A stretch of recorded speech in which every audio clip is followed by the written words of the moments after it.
এই যে সে ডিউটি যাবে, রেডি হচ্ছে। দুটো এখানে সব মশলা, গুঁড়ো মশলা, চেনাচুর। এই যে মাছটা দেখো।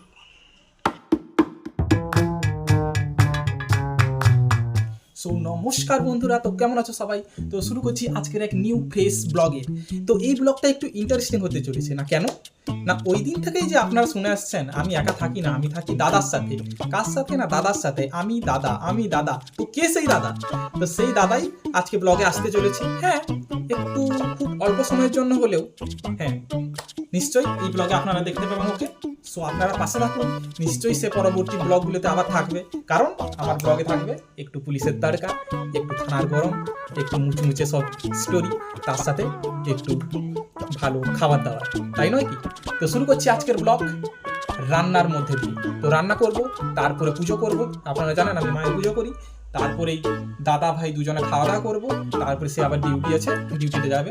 দেখি তো কি হয়, পরপর দেখাচ্ছি আপনাকে। তো সঙ্গে থাকুন, শুরু করছি আজকের ডেলি ব্লগ। পুরো রান্না পুরো জোরভাবে স্টার্ট হয়ে গেছে। কারণ হচ্ছে দাদার আবার ডিউটি আছে দুটো থেকে। কালকে তার ডিউটি ছিল পুরো নাইটে, মানে ওই সকাল 7:30টার দিকে এলো। তারপরে আবার সেই এসে করে একটু রেস্ট নিল, জাস্ট ঘুমিয়েছে একটু। তারপরে কল টল ঢুকলো, আবার কাজ করতে বসে গেল। কাজ করতে করতে একটু যে রান্নায় কাটাকুটি হেল্প করে দিল। তারপরে হচ্ছে আবার দুটো থেকে যাবে। তার মানে 1:30টার মধ্যে আমাদের খাওয়া দাওয়া করতে হবে। তো তার জন্য পুরো রান্না বান্না আমি পুরো জোরসোরভাবে করছি, কিন্তু হালকা ফুলকা করা হচ্ছে যেহেতু টাইম কম আছে। তো এই দেখুন আমি রান্নাটা করছি। এই যে দেখুন সিমের ভাজা গোটা গোটা করে খাচ্ছি। এদিকে হচ্ছে ভাত, পুরো জোর কদমে চলে যাচ্ছে ভাত। দুজনের একটা বড় জায়গায় বসিয়েছি। তারপরে এখানে আলু ভাজবো, মাছ ভাজবো। তারপরে আলু মাছের ঝোল, এটা নতুন আলু উঠেছে বাজারে, তো নতুন আলু দিয়ে পাতলা করে মাছের ঝোল হবে, সিমের ভাজা হবে। আর এখানে হচ্ছে ভাত। আর দেখি ওই যে চাটনিটা যেটা বানিয়েছিলাম ওটা আছে। এইভাবেই কম টাইমের মধ্যে এই রান্নাগুলোই সুবিধা হবে। এখন আমি মশলাটা রেডি করে নেবো মাছের, তারপরে মাছটাও বসিয়ে দেবো। সিমের ভাজা তো আপনারা জানেন যে সিমের ভাজা জাস্ট মানে গোটা সর্ষের ফোড়ন দিয়েছি, শুকনো লঙ্কা দিয়েছি, তারপরে সিমটা দিয়ে দিলেই সিমের ভাজা হয়ে গেল। তো তারপরে মাছটা কিভাবে তৈরি করছি ওটা আমি দেখাচ্ছি। তার সঙ্গে সঙ্গে আবার আজকে চলে এলো গ্রোসারি মার্কেট। এই যে দেখুন বিভিন্ন গাদা গ্রোসারির সব জিনিস আছে। তো গ্রোসারিতে কি কি এলো, আমরা কি কি অর্ডার দিয়েছিলাম সেটাও দেখাচ্ছি, কিন্তু রান্নাটা আগে করে নিই। তো বন্ধুরা এই যে মাছ ভাজা কমপ্লিট হলো, মাছটাকে এখন তুলে রাখবো। তারপরেই এই তেল থেকেই শুরু করে দেবো মাছের মশলাটা রেডি করা। তো এখানে দেখুন এই যে আমি বেটে আনলাম আদা রসুন, তারপরে শুকনো লঙ্কা একটা, কাঁচা লঙ্কা, এদিকে আলু ভেজে রাখলাম, সিমের ভাজা মাছ ভাজা হয়ে গেলো, পেঁয়াজ কাটা হয়ে গেছে। এখন এই তেলে এখন গরম করবো, তেলটা ফার্স্ট দেবো গিয়ে গোটা জিরা আর হচ্ছে শুকনো লঙ্কা, এটা ফোড়ন দিতে হবে। এই যে যখন একটা অ্যারোমা আসবে সেই সময় দিয়ে দেবেন পেঁয়াজটা, কুচনো পেঁয়াজ। 2 পিস মাছ করছি জাস্ট, তো একটা জাস্ট পেঁয়াজ কুচনো দিচ্ছি, পাতলা করে হালকা ধুয়ে দেবে, বেশি পাতলা সেরকম না, ওই আর কি। তো এই যে পেঁয়াজটা দিয়ে দিলাম, এখন একটা হোক। তারপরে এই যে এখানে আদা রসুনের বাটা এখানে দেবো, পেঁয়াজটা ভাজা ভাজা হয়ে গেলে। এই যে পেঁয়াজটা ভাজা ভাজা হয়ে গেছে, এখন এখানে মিশিয়ে দেবো আদা রসুন, তারপরে কাঁচা লঙ্কা বাটাটা।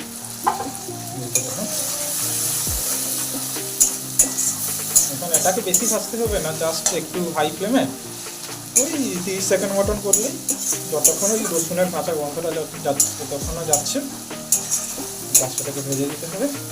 তারপরেই হলুদ, জিরে গুঁড়ো, লঙ্কা গুঁড়ো, ধনে গুঁড়ো সব পড়বে, একটু মশলা পড়বে গরম মশলা। এই যে দেখুন আদা রসুনটা পুরো ভাজা ভাজা হয়ে গেছে, মানে ওই গন্ধটা চলে গেছে। এখন একটু লো করবো গ্যাসটা, হালকা জল দেবো। হালকা জল দিলে কী হবে, ওই যে গরমটা একটু ঠান্ডা হবে মশলাটা, মানে এখন হলুদটা দিলে হলুদটা পুড়বে না। এগুলো হচ্ছে ছোটো ছোটো টিক্স বলতে পারেন। এই যে হলুদটা দিলাম, তারপরে দিয়ে দেবো গিয়ে ধনে গুঁড়ো, এতটা ধনে গুঁড়ো, তারপরে হালকা লঙ্কা গুঁড়ো, হালকা যেহেতু কাঁচা লঙ্কা দেওয়া আছে, লঙ্কা গুঁড়ো আপনারা অ্যাভয়েড করতে পারেন, এগুলো খাওয়া উচিত না। দিয়ে দেবো জিরে গুঁড়ো।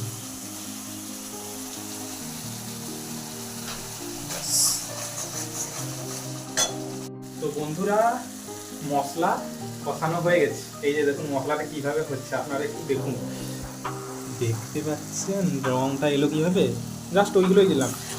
এখন যা রয়েছে জিনিসটা মানে দেখেই পুরো মাংসের মশলা মনে হচ্ছে, পুরো মাটন চিকেনের যেভাবে মশলাটা হয় না পুরো সেইভাবে দেখুন পুরো কষানোটা হয়ে গেছে।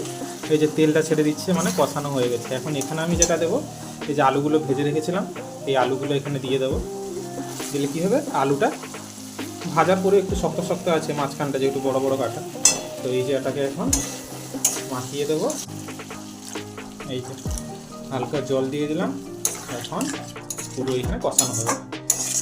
এই যে তো যতক্ষণ পুরো কষানো হবে, যখন পুরো জলটা শেষ হয়ে যাবে তখন এই যে 2 পিস মাছ আবার একটু জল দেবো, জলটা যখন গরম হবে মাছটা দিয়ে দেবো, ব্যাস ধনেপাতা একটু দিয়ে দেবো। আর একটা সিক্রেট মশলা আমাদের আছে, এই যে দেখুন মাছের জন্য একটা বানানো মশলা, বেশ এটা কীভাবে বানিয়েছি নিশ্চয়ই বলবো নেক্সট পার্টে। তো এই সিক্রেট মশলাটা দিলে পুরো মাছের যা সেন্ট আছে বলে বোঝানো যাবে না। এই যে দেখুন রঙটা কোনো কালার ইউজ না কিছুই না, তবুও দেখুন এইভাবে রঙটা হলো। এটা পুরোটাই কষানোর উপরে, যে কীভাবে কে মশলাটা কতক্ষণ টাইম দিয়ে কষাচ্ছে, পুরো তরকারিটাই ওটার উপর ডিপেন্ড করছে আর কিছুই না। এদিকে সিমের ভাজা হয়েছে আর এখানে মাছটা দেবো, ব্যাস। তো আমি ভাতটা গড়িয়ে নিই, তারপরে মাছটা কমপ্লিট হলে আপনাদের দেখাচ্ছি। বন্ধুরা রান্না পুরো কমপ্লিট হয়ে গেছে, ওই যে মাছের তরকারিও কমপ্লিট হয়ে গেছে, আপনাদের দেখাচ্ছি কীরকমভাবে কী হলো, লাস্ট কীরকম দেখাচ্ছে ওটাই দেখুন। এই যে মাছটা দেখুন, দেখছেন কেমন হলো, এখনই জাস্ট হলো। এই যে মাছের পিস 2 পিস, আলু, কালারটা যা এলো না সেই, এটা হচ্ছে মাছ, সিমের ভাজা, এখানে পুরো ধোঁয়া উঠছে, গরম গরম ভাত, এই যে 3টে জিনিস, এর সঙ্গে চাটনি এটা আছে, চাটনিটা খাবো, আর দেখি ওই পাঁপড় একটু করে দেবো, গরম গরম ভাবছি। তো ব্যাস এগুলোই খাওয়া দাওয়া হয়ে যাবে 2 ভাইয়ের। এখন দাদা রেডি হচ্ছে, ওই স্নান টান করছে, তারপরে দুজনে খাওয়া দাওয়া করবো, তার আগে আমি ওই যে পুজো করবো মাকে। তো বন্ধুরা আমার স্নান হয়ে গেছে, তারপরে স্নান করে জানেন এই যে মায়ের পুজো দিলাম, এই যে দেখুন পুজো দিলাম, এখানে এই যে ধূপ দিয়েছিলাম। তো পুজো হয়ে গিয়ে তারপরে দাদা আর আমি একসাথে খাওয়া দাওয়া করলাম, খাওয়া দাওয়া করে ওই যে দাদা ডিউটি যাবে বলছিলাম, তো দাদা এখন রেডি হচ্ছে। তো ফাইনালি আজকে দাদাকে আপনারা দেখবেন, ওটাই দেখাচ্ছি। ওই যে দাদা রেডি হচ্ছে, নিয়ে যাচ্ছি কোনটা দেখুন, এই যে সে ডিউটি যাবে রেডি হচ্ছে, 2টো থেকে ডিউটি বলছিলাম।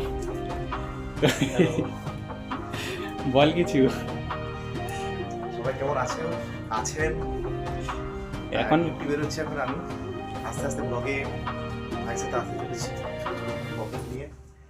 সবাই ভালো থাকবেন, চ্যানেলটাকে লাইক, কমেন্ট আর সাবস্ক্রাইব করবেন। টাটা। সেই এখন তো আমাদের ফ্যামিলি অনেক কম, আস্তে আস্তে ফ্যামিলি বাড়লে তখন দাদার সাথেও আপনারা মিট করতে পারবেন, সব কিছু জানতে পারবেন কীভাবে কী হচ্ছে না হচ্ছে। তো সঙ্গে থাকুন, দাদাও এখন লেট করবো না দাদাকে, সে রেডি হচ্ছে, বেরোবে, এমনিতেই লেট হয়ে যাচ্ছে। তারপরে এই যে সব বলছিলাম না গ্রসারি জিনিসপত্র সব এসছে, এই যে সব বের করেছিলাম দেখুন। তো এই যে দেখেছেন কত কিছু, এগুলো সব মানে 1 মাসের আমরা জিনিস সব অর্ডার দিয়ে দিই ফ্লিপকার্ট গ্রসারি থেকে। এই যে তেল, সর্ষে তেল, তারপরে এখানে সব মশলা, গুঁড়ো মশলা, চেনাচুর, ঘুরি ভেজা, তারপরে হারপিক, সব কিছু এসছে এগুলো। তো দাদাও এই যে বেরিয়ে যাচ্ছে। সো ঠিক আছে, টাটা, পরে আবার দেখা হবে, আবার এক্সপ্লোর করবেন বিভিন্ন রকম জিনিস। তো সঙ্গে থাকুন, টাটা।